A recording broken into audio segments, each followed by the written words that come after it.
Hey guys, welcome back. Dimma here. I just finished doing my makeup. I did like a no makeup type of look. Like I have very little on my skin at the moment, to the point that if I actually just put my hands on my skin, I come off with very little. I don't come off with a lot. Okay, I have a little bit of product here, but compared to when I'm doing it, or I've done a full beat where I've kind of done full coverage, I don't have a lot on my skin. So my skin is really coming through with this look. The main star of this entire look is my skin. And I've just been looking at it and I was just happy with how it looks or looked overall. And I decided to come on here really quickly and just share with you guys some skincare habits that I started in my 20s that I believe have paid off for me so far, okay? I've met people around my age, people who are older, who do not have any idea what I'm talking about when I begin to kind of talk about some of these things. So I think that some of you are going to appreciate it, especially those of you who are in your 20s. I just believe that there are things that if you do and do consistently, you get certain type of results. I've been doing some of the things I'm going to be sharing with you guys since I was 19. This was around the time that I got into skincare, and I was forced to because of how badly I was breaking out at the time. And I've continued, and things have changed, and it keeps evolving and not evolving just over the years, okay?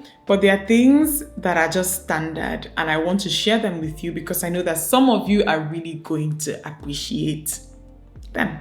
So the first thing that I would say for anyone who is in their 20s, even late teens, and you maybe have acne-prone skin like I did around that time or around that age, or you're just really trying to get into skincare. The first thing that I would highly recommend for everybody, irrespective of skin type, but especially I'm talking in this video to my girls who have acne-prone skin, who are prone to breakouts like I was, like I still am, is to work out the basics. And what do I mean by work out the basics? I mean work out a routine. Like, you need to have a basic routine for yourself. There are things that I think, especially with your face and your skin, should be non-negotiable when it comes to skincare. Figure those things out, okay? For me, as far back as I can remember, I've always talked about cleansing, treating, and moisturizing hair. These are three things that I've been doing since I was 19. So irrespective of whatever is going on, I make sure that I wash my face. I make sure that I treat because I have acne-prone skin. And treating in this, for me then, especially in the beginning, was like a toner. Okay, just use something that actually works, or maybe just exfoliate a little bit, but then maybe it has active ingredients like salicylic acid, benzoyl peroxide. Cleanse,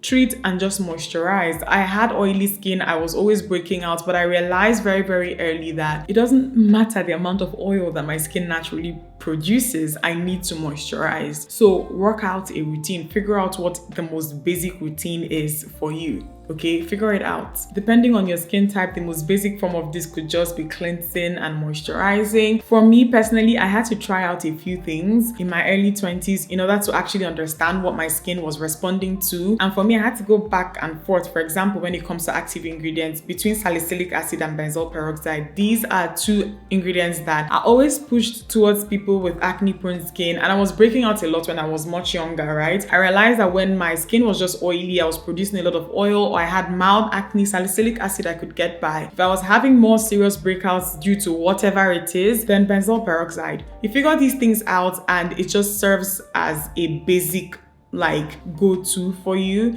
So let's say the older you get and the more you want to try new things, because we're at the age now where SPF is a must, there's retinol, there are all these things, niacinamide, all these things that we're kind of trying to find a way to incorporate into our routine. And sometimes you can try something new and your skin reacts in a negative way to it. You could break out, or they could clog your pores. Depending on what brand, depending on the formula, these products that I've just kind of talked about come in. It's always important that you have this basic, because for me, when I try something as something it doesn't really work out, I just go back to my basic products. I go back to using a gentle cleanser. I find a toner that has salicylic acid. I also make sure that I'm using a moisturizer that just is targeted at people my skin type.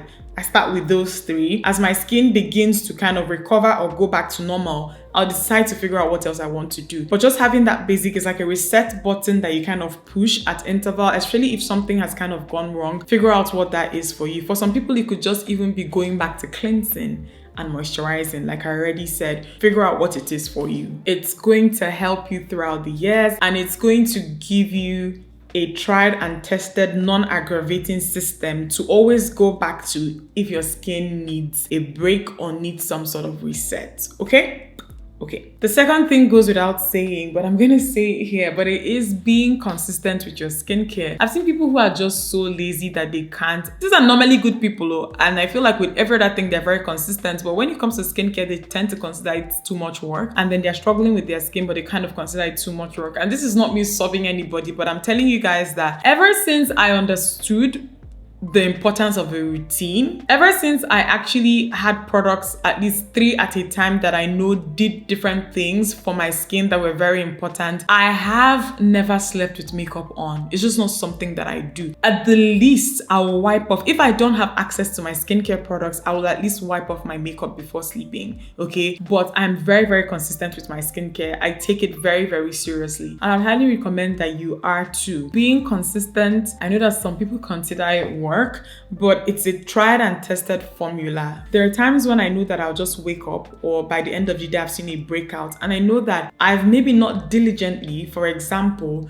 used the products that I was supposed to use or done my routine like I was supposed to. So there are days, let's say, where I don't wear makeup and I am being a bit lazy, right? And I just kind of sleep off, right? I don't do my nighttime routine, but I didn't sleep with makeup. So sleeping with makeup is a non-negotiable. I just don't do that, right? But there are days where I know that I'm too lazy or something has happened and I've just kind of slept. I did my morning routine. I had no makeup on. I just slept off, right? And I do that like for 3 days in a row or more times than I should during the week. You would see, I personally would see the result of that. That's the kind of skin that I have. So I personally know that there's a direct correlation between consistency and having my skin a certain type of way. I think that if you are struggling with your skin, you have acne-prone skin, consistency is going to change a lot of things for you, I promise you. Number 3 is for my girls and boys who struggle with consistency. I'd say begin to think of skincare as self-care, okay? Find ways to make the products that you've lined up to use morning and night. Find ways to make them excite you. Try to imagine the potential benefits of just consistently using those products and let that excite you. I had to do this in the beginning and it helped me so much. And I also started thinking of skincare as something preventive. And just like everything that is preventive in this life, a lot of them, they fall under the category of self-care. So I know that if I use it and use it a certain type of way, I don't have to deal with breakouts, okay? So think about it. Think about skincare as self-care. I think that it goes a long way. When you begin to look at it like that, it kind of changes something in your mindset. Number 4 is I had to stop doing something that I was doing all the time, and that was touching my face. I used to touch my face a lot. I had to stop doing that. I had to stop, there's so many things.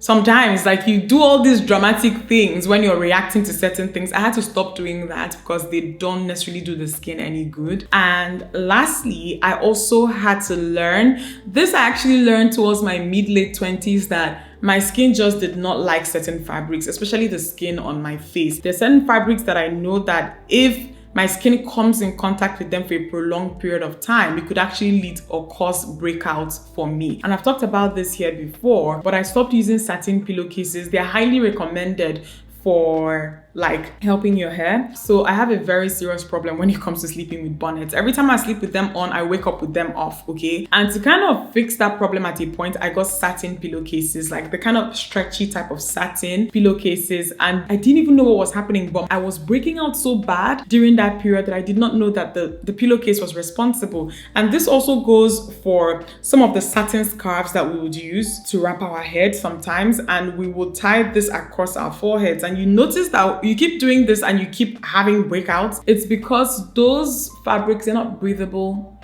Your skin is not getting air.